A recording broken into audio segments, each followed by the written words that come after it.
Hi there everybody, welcome back to Pure Pens TV. Sorry it's been a little while since we put a video up, but we've been a little bit busy here.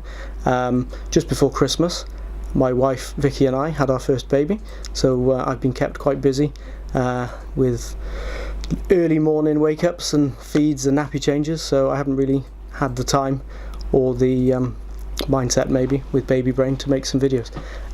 Also I turned 30 a few weeks ago at the beginning of February, so yeah, apparently the camera does add a few pounds, but birthday cake adds a bit more I think, so we'll try and sort that back out over the next few videos too. So the reason for this video is to look at a new development that we've got here, and this is our own in-house brand of inks. There are currently 6 available, so we thought we'd just have a look at the colours that we now have on offer. So the theme of our inks is Celtic. So a few years ago when I finished school, and me and a few friends, Reese behind the camera was one of them, we went to visit Ireland, the Republic of Ireland, and whilst on the ferry between Fishguard in West Wales and Rosslare in the south of Ireland, I remember standing on deck and sort of looking overboard to see whether we could see any dolphins following the ferry, and I was struck by how sort of vibrant teal turquoise the water was, which I was surprised at, and thought that would make a lovely ink colour. And then lo and behold, a few years later we've managed to bring out an ink called Celtic Sea, that being the reason for it. That's sort of the flagship of this range, and we thought we'd continue the theme of Celtic, so we've got some Welsh, some Scottish, some Irish, and even a Cornish ink in it. So we thought we'd have a look at them in a little bit more detail so you can see what the colours are like.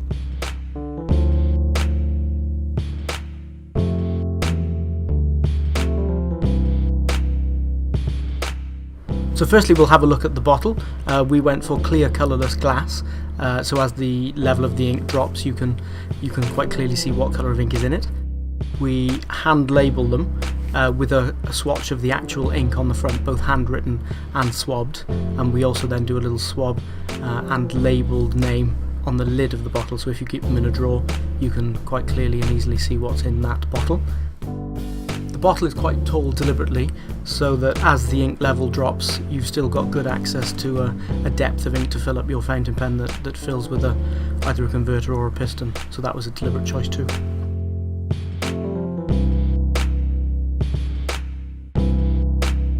So as I said earlier, the inks all have a Celtic theme, so we've gone for Welsh, Irish, Scottish and Cornish.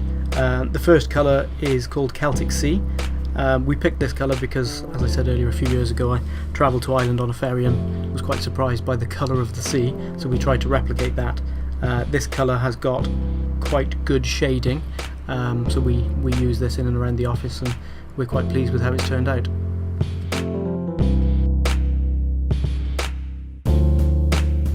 The next colour is called Saltire, so this is the name of the Scottish flag, so it's a nice rich royal blue colour with sort of purple undertones to it.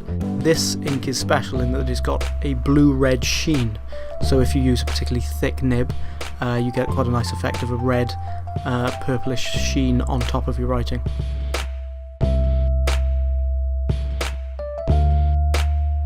The next colour we released is a little bit closer to us in South Wales. It's called Dine Sands, which is a beach in southwest Wales that has historically been used to set land speed records in a time before they were able to surface roads suitably smooth to get up to very high speed.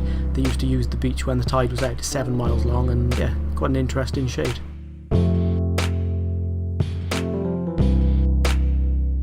The next colour then is called Clam Slate.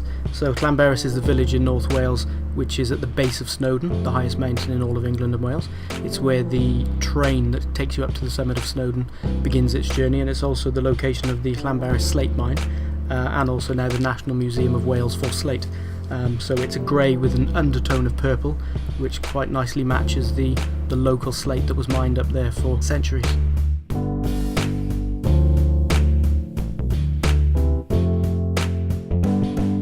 The next colour is called Cadwallader, so this is named after the King of Gwynedd in mid Wales.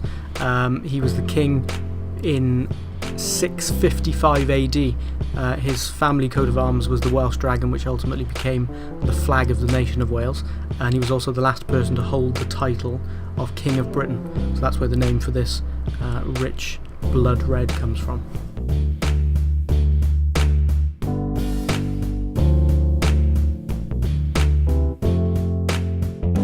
So the sixth and final colour for the moment is called Porthcurno Cove. So this is a pale turquoise colour, paler in colour than Celtic Sea. It's named after a famous and very scenic Cornish beach. It is the location of the first transatlantic communication line that went between Europe and North America. So that runs underneath the beach and then out west underneath the sea. So this is really nice pale turquoise that's got quite good shading.